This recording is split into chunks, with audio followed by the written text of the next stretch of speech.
I'm Albert Timmon. I'm the president of KAPAP Academy. A little bit about myself. I'm a veteran of the Israeli Defense Force. I served in a certain unit that I cannot mention the name or the years that I served, but it's considered to be a special unit that has a special course or a special designation. My name is Avi Nardia. I was instructor for hand-to-hand in the Israeli Army, in the Israeli Police, and in the Israeli counterterrorism units. I'm into the KAPAP. I was the head instructor for the KAPAP Federation under Lieutenant Colonel Chaim Pe'er. And today I'm the head instructor for KAPAP Academy in the US. Well, Avi is an older guy than me. I'm the younger generation of KAPAP. Avi, I met him in Israel actually, not during my military service. We served in different units, so in different times as well. Avi was already retired from the military when I was still active. And our meeting, or how we came together, is we served also in the police academy, the Operational Fitness Academy. It's called BASCAM. It's another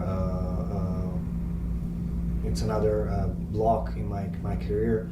After the military service, went to the police service, and there I served as a shooting instructor, or tactical shooting, or tactical counterterrorism branch of preparing now the police officers into certain situations that are requiring more or less the same skills that were required for me as a soldier. So my department was the tactical shooting, and Avi's department was the hand-to-hand curriculum and hand-to-hand and combat readiness department. So we served in those departments again in parallel times, and from that time we knew each other. But the synthesis, the actual connection between us was after we both left the service. My role for KAPAP is very, I would say, since KAPAP we don't see masters or grandmaster, I would call myself like a developer or progressive guy. I'm trying to progress the KAPAP with new information, exposed to new techniques, exposed to new martial artists. We're in a good contact with Hanshi Patrick McCarthy from Australia, which is Aidan for karate, and doing research for karate and application for karate, and how karate can be used as a real self-defense, and all the other aspects of karate. We're working with many great teachers from all over the world in different subjects. We keep progressing the KAPAP, and that's my role in the KAPAP, to never let it stay what it was, and never let it stay as what it is now. I left the service in a certain circumstance that last thing that I did in my service was to jump and to catch a suicide bomber alive, strapped with his explosive belt. And I think that for my family it was enough to take that kind of lifestyle, which I'm leaving behind 2 kids and a wife, and doing a crazy job all the time. And so I took off from, I took a vacation, 1 year off, and we tried something new.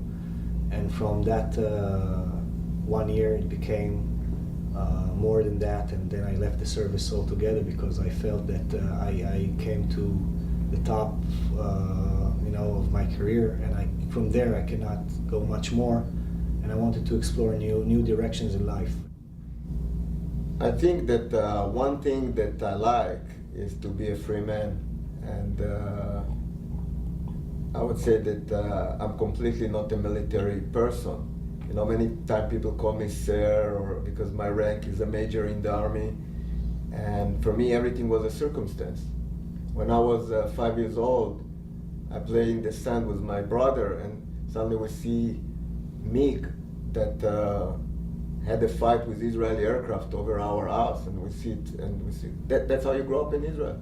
When I was 6, I was putting sandbag in front of windows and tap the windows so the glass will not break. When you live in this kind of environment, you develop a different mentality. That I'm happy that my kid don't need to do this mentality today, and I'm not trying to develop. And I'm happy that my father, even he come from the first Israeli Special Force, he never teach us to hate anybody, not because of his color, religion, anything. And I'm happy that I have friends from any religion, any color, any culture. I'm sure that there are much more bad Jewish people that I know as my people. They talk bad for me just because of jealousy. And I have great Muslim friends that even they know I'm Israeli, and even they know I've been in the war in Lebanon in '82. The lady still keep my kid, and I trust her 100%. And I have a photographer that she took our pictures, and they're all great people. Great people you have everywhere, and you have bad people everywhere. In my time and age, they didn't call it KAPAP, they call it LOTAR. LOTAR is the acronym of counterterrorism, Lochama Neged Terror, and in Hebrew translates to Lochama Neged Terror, which is the combatives against terrorism. So it includes a lot of disciplines, it includes a lot of preparation, it includes a lot of interactions with situations that you need to respond based on your instincts, based on the situation itself. The escalation of force, of course, and a lot of variables that you need to work with in an unexpected environment. So in that specific area, more you explore, more you're exposed to situation, more your body learns, more your reflexes are getting sharper, and more you have more experience on how to even engage in any situation. So you need to all the time remain in a balanced mode, because if you're getting too fast to conclusions, that might compromise the task. If you're getting too slow to conclusions, you might compromise your own safety. So it's all the time keeping you the combat mindset, and keeping you as a sharp tool to do a certain job.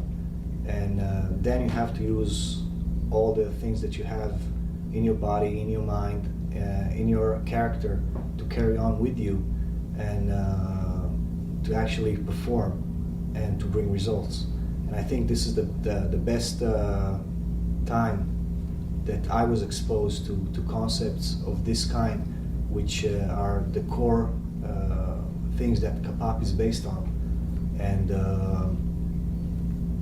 based on that, I think that I can say that this period of time, and that the military service was one of the most important times in my life, in my career, being exposed to the concepts of KAPAP. I want to see the KAPAP develop, that every technique that we do today, it will be counter and counter and counter, so we find better solutions, and the technique will be absolutely much better than today. I think that sometimes people get too much sentimentally about the name. So you ask me what is my role about the KAPAP, I will tell you, for me you can call it banana dough, and it still be KAPAP or banana, but I will teach the same ideas, the same material, and that's why I don't care. I'm not trying to sell the KAPAP. This is because this master was the best, and he's the last knowledge around the world. Everyone other than him are completely unknowledge, and he knew everything. Of course, he passed me the knowledge, but now it's good he's dead, so please ask me. This is not the goal of KAPAP. KAPAP admit that we have not the absolute knowledge, but we admit that we're also looking for the truth. We don't say that or claim that we found it. Mine and Avi ways crossed together, and Avi then was engaged with the group of the KAPAP Association in Israel, was in 2001 when they founded the association in Israel, the KAPAP Association, and the actual acting leader of the KAPAP Association was Lieutenant Colonel Chaim Be'er, which the group was based in Tel Aviv. I was between Israel and the United States, where I got my opportunity to come and to work. And the idea was to bring together the people that are involved in the same type of profession, as I can say, as a group. So all the people that I knew through Avi and Avi knew through my connections started to come together as a group, as a think tank. And then the idea of expanding this idea beyond the boundaries of Israel came into the play, and then we decided to take it to the next step and to found the KAPAP Academy in United States. I can say that the KAPAP Academy officially started in 2005 in the United States. I was still in transitioning between Israel and the United States because of my status back then. And finally, when we had all the things in place, we started the foundation of KAPAP Academy. And since I felt that I want to take a deeper involvement in that area, we decided together, all the group of people in Israel and with us together, that I will take also the acting role of the president of KAPAP Academy. As we all know, Israel is located in the Middle East, and we have a lot of friendly, unfriendly environments, and military is not a sterile environment, and you have to do a lot of jobs which require a different aspect of combat mindset or readiness, or even to different approach even about life. So all the courses that you do during your service and your life in that period are targeted towards building you up as a combatant. So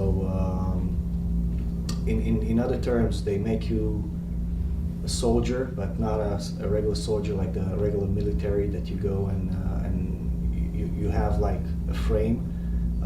My unit specifically was deployed in different locations which are like high risk, basically tracking and hunting down wanted terrorists with how we call it, with blood on their hands. It means that they've been responsible for murders and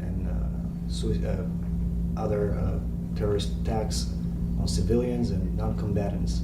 So my designation was to work in that frame, and our unit was deployed in that high-risk zone, which it's unfriendly. That means that you don't work as a group, you work as an individual, or you're more based on your own skills, your own skills development, and your training, and that's what is your only tool.